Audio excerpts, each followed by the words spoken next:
por ese misterio que encierra la cultura agustiniana, por la necesidad que tiene la humanidad de conocer sus verdaderos... The reason why we invite all the scientists of the world to come to San Agustin is to meet and know its culture, to help to discover and unveil all of its mysteries. It is because we are intrigued to truly understand the sculptural manifestation of the Agustinian culture.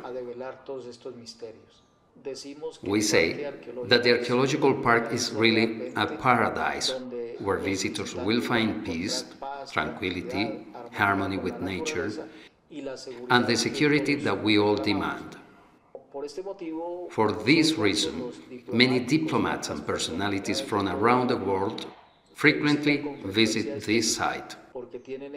This is a place that gives us a lot of peace.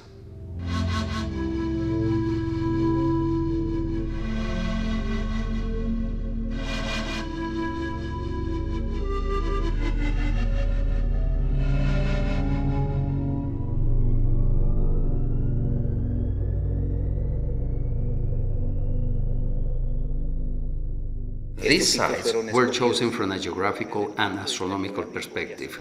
They weren't chosen by chance. It is worth admiring the keen perception that these shamans or chieftains must have had in order to choose these places. They are unique in the world.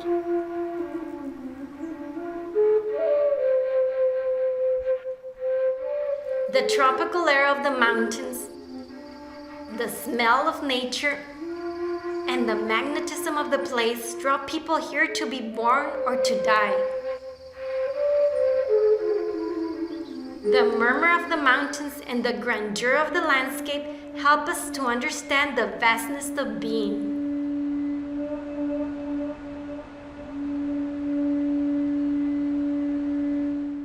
Hoy, utilizando Today, using radiostasis, geobiology, and feng shui, it has been determined that these sites were chosen in San Agustin in a particular way. So what is in San Agustin's tombs? A degree of energy and underground water that is only detectable using the methods previously mentioned. This is table B, and here is where we will measure the energy fields. La escultura del águila es una de las representaciones. The sculpture of the eagle I have found to possess a great force. As I get close, I'm going to make a note of the sculpture's energy field. I'm going to walk 45 meters in front of the sculpture where the energy is strongest. And here you can see it perfectly. Here we are at 1 with the energy field. Everything nearby is included within it. Now we will see what energy we have recorded from in front of this majestic tomb guarded by gods and warriors. Vamos a hacer una búsqueda de aguas. Let's do a search for groundwater. What's the significance of the water after death, given that they wanted to keep it near their tombs? Let's see how the geomagnetics radiostatic instruments react. Here the current is marked. The water attracts the sticks.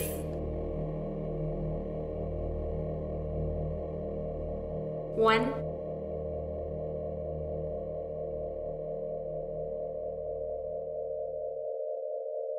Two. And 3. And behind is the tomb. Tenemos que observar la magnitud del enterramiento. Miremos los montículos. We have to observe the magnitude of the burial. Let's look at the mounds of tables A and B. This is monumental. There has been a large organized movement to build the mounds. Unquestionably, this explains the large tombs. The tomb size is not related to the size of the buried person, but rather to their power. Their belief in life after death led them to be buried with their personal belongings for the crossing into the other world. They understood death as a continuity of life itself, hence their eagerness to build and develop their graves. Before dying, each person was permitted to prepare their own grave. This is obviously something we don't do. We presume it ends in burial, but they seem to prepare for dying as if they were familiar to the process of death. What had happened in this particular region to have made them want their possessions to remain during the decomposition process and their souls to remain during the process of evolution? When we talk about the antiquity of the stone, we should bear in mind that this area was once volcanic, fully active more or less 70 million years ago. It was that volcanic activity which gave rise to the stone that has been used in the carving of the sculptures. The artistic vision began with a special selection of their stone, in which they chisel their imagination and project their thoughts. The Cerro de la Horqueta, a volcano in San José de Isnos, is now inactive, but possibly, says Dr. Luis Duque Gomez, they acquired their materials there for the stone statues in both San José and San Agustin. If the material was bought from over there to here, there is a major obstacle in the form of the Magdalena River, which runs through one of the Massif's canyons. We think that it will have been bought via the Strait of Magdalena, a very small passage of the river through the rocks, measuring just 2.2 meters. From the Paramount de las Papas, the Magdalena River forges its course and becomes the most important river in Colombia. The frog, the deity of rain and fertility, looks serenely towards the ceremonial fountains, where next to the flowing waters, lizards, salamanders, snakes, and other creatures share the calm with humans.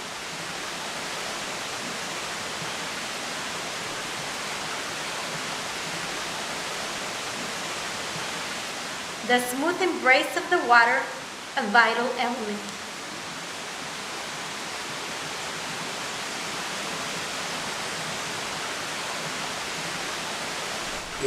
The Lavapatas is the epicenter of the major archaeological complex of the Alto Magdalena. It is the sacred center, a meeting place which epitomizes the relationship between man and nature. It is Don Pedro Ernesto Guenis who, during his time fishing by Lavapatas Creek, found some holes in the rock and saw how the water was seeping through the canals. He passed the information to the archaeologists Gregorio Hernández de Alba and José Pérez de Baradas, who explored the zone. And in 1936-1937, this led to the discovery of the wonderful fountain of Lavapatas.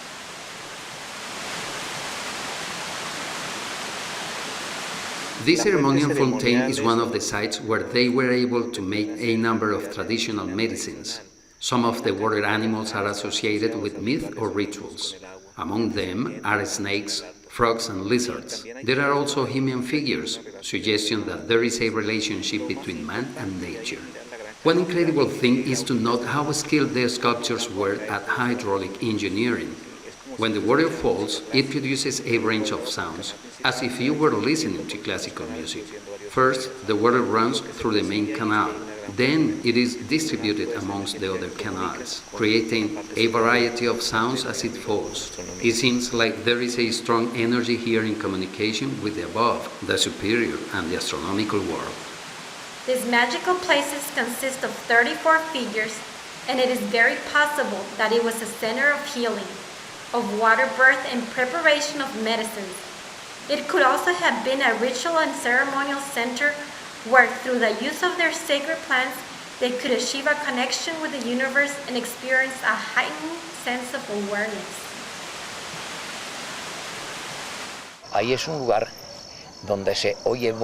This is a place where you may hear voices, the murmur of the water talking, and the sound of the music the water makes.